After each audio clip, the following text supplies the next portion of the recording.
Hello everybody, welcome back to another video by DissociaDID. This video is being made solely by request. People keep asking for a Meet the ALTERS video about me, Soren. So if you aren't familiar with me, I'm the current host of the DissociaDID system, and I am the one most often making videos for the Dissociative project. If you don't know what the Dissociative project is, it is a project that is dedicated to raising awareness about and reducing the stigma surrounding dissociative identity disorder and other disorders that stem from trauma. Having DID essentially means that because we experience repeated childhood trauma, our personality was unable to fully integrate into a sole identity. In a nutshell, because the child was experiencing trauma, amnesia walls were put up to prevent the child from retaining awareness of what was happening to them in their daily life. This is due to intense dissociation and unhealthy connections to primary caregivers, etc. Because these amnesia barriers have been put up to prevent the awareness of the trauma from interfering with everyday life, when it becomes time for the integration of the personality in normal childhood development, this is unable to happen. The amnesia interferes with the ability to form a fully coalesced singular identity. This means that multiple identities continue to form separately, all separated by this amnesia, this dissociation. So some ALTERS, as they're known, alternate states of identity, retain memory of the trauma or abuse,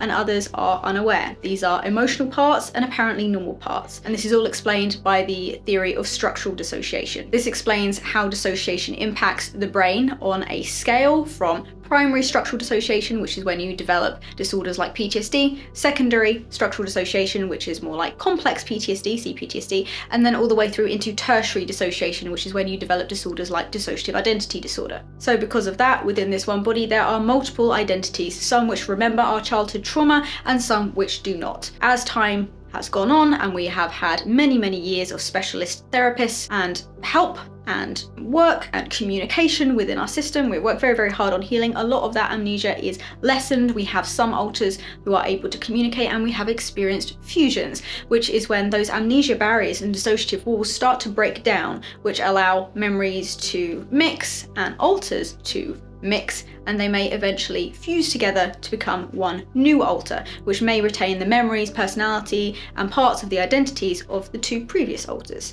This is all part of healing, it's very positive, and it is good for us because it means that we are starting to process some of the horrific things that happened to us in childhood. What does that mean for me, Soren? If you are familiar with older videos that we may have created from the conception of the channel in 2018 or through various years since, you'll know the original host of the channel and of our system was Chloe. Hi everybody! So this has been a very requested video.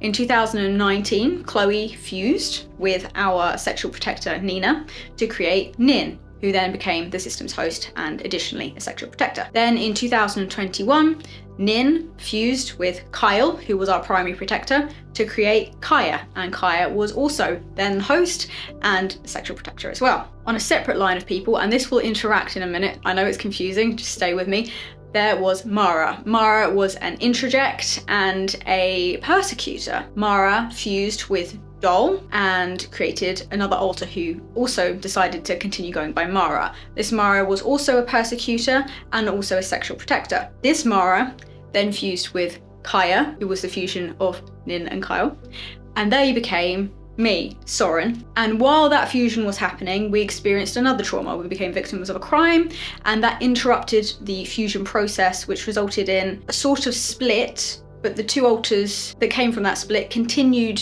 to fuse, which resulted in me, Soren, and my twin sister. And we are almost exactly the same person. We have slight differences between us, and the likelihood is, because we're so similar and because that fusion shouldn't have been interrupted in the first place, as soon as we start to process what caused that split and that trauma and, you know, court case and stuff related from the crime, then I reckon we will probably end up fusing shortly too. That's where I came from. So I have an awful lot of experience from being hosts a number of times, persecutors a number of times, protectors and sexual protectors. So there's a lot to me. I am a big personality. I'd say I have the biggest personality out of all the people I've been before, with the exception of perhaps Mara, because Mara had a big personality. But then again, so did Nina, but I feel like I'm louder than Nina was. Anyway, I'm definitely more confident in myself than any of the people I've been in the past. I'd say on par with, or perhaps more confident than Kyle, actually. And that's something I'm happy with. That's huge growth for us. That's positive for me and my system, and it means that I'm more able to protect myself and my system because I know who I am and nobody else can tell me who I am. I know what I stand for. We've always had strong morals, but my morals, I will not budge from them. If I know something is wrong and I know that I don't stand by something, I will not let that interfere with my life, and I will say something about it. If I feel that we're being wronged or people are deliberately harming us, if I believe that somebody's harming us intentionally or would continue to harm us, a lot of other people that I've been, and potentially some other people in the system, have a tendency, a predisposition to the fawn trauma response. Fawn and freeze are how our body reacts, how our brain reacts to the majority of traumas, the majority of threats, right? I'm also susceptible to this, but I react very differently from how they did. I am more than happy to know, okay, well, I've done what I needed to do to make sure that I've given them the benefit of the doubt or whatever like that. I've expressed myself very clearly. I've communicated very well. You don't get a third chance with me. And I'm more than happy to put that boundary in place. It's not something you can do by accident. It's something you'll have done on purpose. You're out of our life. And I will feel no shame, no regret, no hesitation. My safety, my system's safety is first and foremost. If you cannot follow simple rules like don't be abusive, you have no space in our life, and I will not hesitate to cut you out. But it also means that I'm much more able to protect my system because abusers have less sway with me because I'm hard to emotionally manipulate. Because if I see you as a threat, you're not going to be able to emotionally manipulate me anymore because I have no more emotional connection to you. It's gone. So you can either treat us like human beings that you respect and care about and act as if you respect and care about us, or you have no access to us at all, which I think is very, very fair and what the majority of people should be accepting. Only good treatment, only humane treatment, only fair and kind treatment. Otherwise, why would you allow that person access to you at all? You don't deserve to be treated badly. You don't deserve to have to give out chance after chance after chance out of fear of what they'll do if you don't. If you fear what someone will do, if you have to say, actually, no, I'm not comfortable with that, then they're not a safe person to have in your life. And it will continue to get worse unless you say, I'm cutting you off. That's how things spiral. What is my gender? My pronouns are he, him. On the inside, the way I see myself as existing outside of this body is male. That is likely due to while we were fusing and the splitting situation that happened, as we have repeatedly throughout our life, experiencing men seeing us as female and not accepting no for an answer, being very, very sexually interested and just having zero respect for us whatsoever. And then because of that, I've removed myself as much as possible, not intentionally, this is just how it happened, from the concept of being female, because being female to us is always related to some kind of trauma, and it always seems to come back to trauma. And I do think that the more trauma that we're processing and the more trauma that we continue to experience, often around men wanting to do that kind of stuff to us, usually by force, the more often it is for our regular fronters to be men rather than women, because we feel safer in the body. So, basic information about me. My pronouns are he, him. My sexuality is the same as Kaya's, aero-ace, to an even more extreme degree than Kaya's was. Being aero-ace means that I'm aromantic, asexual, which means I do not experience romantic attraction to other people and I do not experience sexual attraction to other people. So what is my appearance in the inner world? How do I see myself as looking? How do the rest of the alters in the system see me? First of all, just like Mara was, I am a demon alter. If you don't understand or don't know yet why alters may present as being demonic, then you can have a look at our video, which you can find up here. It's called Demon Alters and Non-Human Alters with DID. We made it to explain and destigmatize non-human alters and help people understand the types of abuse or trauma that may cause DID systems to create alters that present that way. So if this is new to you, I would recommend having a look at that video. So my appearance, I'm relatively tall. I'm taller than Kaya was, taller than Nin and Nina and Mara were, and Chloe and Dol. I'm taller than all of them were. So I'm probably about 5'10", 5'11". My hair is short, probably a similar length to what the hair is now. It's like wavy curly, I have a fringe, it's brown, as in all my hair is brown.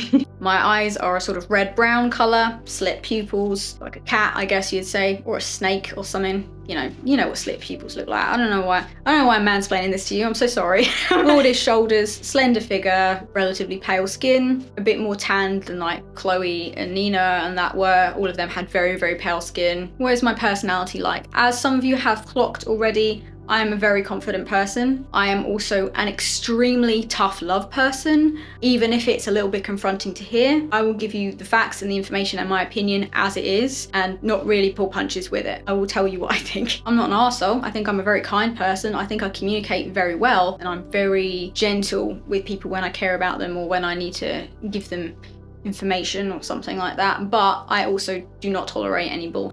I have a much shorter tolerance for crap than the rest of the people I've been before. That doesn't mean that I'm aggressive. I'm not. I just will remove myself from that situation and not really give out third chances. So to summarize that, I'm very much a tough love person. I'm confident, I'm kind, I'm protective of my system, I'm firm. I know what my morals are and I stand by them, and I know what my system deserves and what treatment we're willing to accept. I won't budge from it. Someone in the comments said that they got the vibe that I'm a big yapper. Yes, I am a big yapper. And also when I get going on something, you may notice I can talk quite quickly. Someone in our first video back actually said, this video has been sped up and it makes it seem fake. It hadn't been sped up, I just speak really fast. Or I can speak very fast anyway. So yes, the person who thought I was a big yapper, yes, I am the biggest yapper and I cannot be restrained from yapping. This is a formal apology to all my mates who get 4-minute long voice messages about nothing on the regular, except that I'm not actually sorry, we love you and you're welcome for the immaculate entertainment. I had actually asked some of my friends to describe me. How did they see me? First friend I asked said I had a big heart, a big ego, and that I was terrifying. And I know why she thinks that I'm scary. Have got into verbal arguments with her abusive at the time boyfriend. So I basically told him, F off until you can treat her better. And he did. Protective streak obviously extends to our friends as well as us, clearly. Second friend said I was strong, caring, handsome, and bold, which is very nice. Thank you. Appreciate that. Third friend said, I take no I have a big heart and I'm very meme. Not really sure what that means, but I do enjoy a good meme, just like Kyle did. I have a heavy sense of humor. I love to laugh. I love stupid memes. It brings me joy. Now, if you're gonna ask me what I think I'm like, I think that I'm protective, caring, maybe a bit impulsive, chaotic, but that more than anything, I'm principled and I'm very caring. I like that multiple of my friends said I had a big heart. I like that. I'm glad that that comes across. So basically, I'm someone that you don't want to be around if you're mistreating someone I love. You know that if I care for you, I will care for you at 100%. And I will fight my battles for you and I will fight my battles for myself, but my system will always be first and foremost. And I think those are good traits in a protector and good traits in a host. So I'm happy that I've ended up the way that I have. I was worried when I was fusing that I was going to become a complete.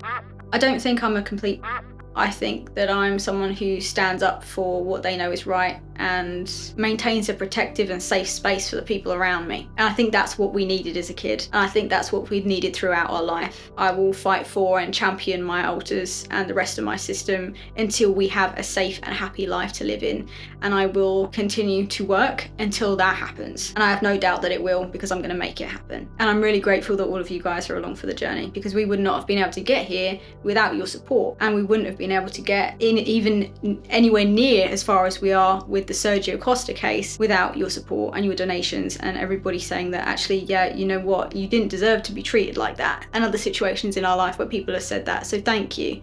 Genuinely, from the bottom of my heart, it means a lot and we don't forget it. We think about it on a daily basis, how much you guys have brought to our life. So thank you for supporting what we do with the Dissociative project, and I'm glad that we're helping, because I love reading through the comments of people being like, you've really helped me, or you've made me understand things, or I feel seen because of you, or I've got therapy because of you, or you know, my life has changed for the better because I know that I'm going to be all right because of what you made. That is the biggest, most insane, but I don't even know how to describe it. That's huge for us. That's the kind of keeps us going. So thank you for supporting us, thank you for being here, thanks for sharing our videos, all of it. If you want to help us continue to shape the Dissociative project, you can join our Patreon. You can check it out for free, or you can pledge from the lowest tier at £1 a month or $1 a month, and you can suggest what videos you want us to make. If you've got something that you want us to make for you, something you want to see, you can suggest it. You can vote on polls. You'll also get access to bloopers and behind the scenes footage, exclusive videos that are never released anywhere else, cut videos that we've decided that either we wanted to refilm or were too personal to be released to the full public. Those are all available there. Behind the scenes situations about dissociation and switching, and how we manage to have a job like this with DID, and how we manage and maintain that alongside our experiences of PTSD and switching and stuff like that. All of that can be found on our Patreon. You can also get merch, hand-drawn stuff like that, because we're also maybe a little bit artistic. If you'd like to see that, please support us on our Patreon. It is the best way to help us with the Dissociative project, and hopefully you get a lot of rewards in return. If you would like to support us in our quest for justice in terms of court cases against Sergio Costa, you'll be able to find what he did to us here, including screenshots of conversations and updates every step of the way through the court case process. Then you can find that on our playlist called What Happened to DissociaDID. And if you would like to donate so that we can afford our legal help, we use Crowd Justice, which takes the money that you donate and sends it straight to our lawyers. It bypasses us completely. We're not allowed to touch it, doesn't come into our bank account, we can't use it, and it can only be used by our lawyers for this case against Sergio Costa. That is how the Crowd Justice platform works. It's only for fundraising legal cases. And if you would like to donate or share the link, that would be so helpful for us. Thank you so much. And that is at www.crowdjustice.com/case/dissociated. Thank you so much. I hope that you enjoy getting to know me a little bit better, and we will see you in the next video. Lots of love, everybody. Bye.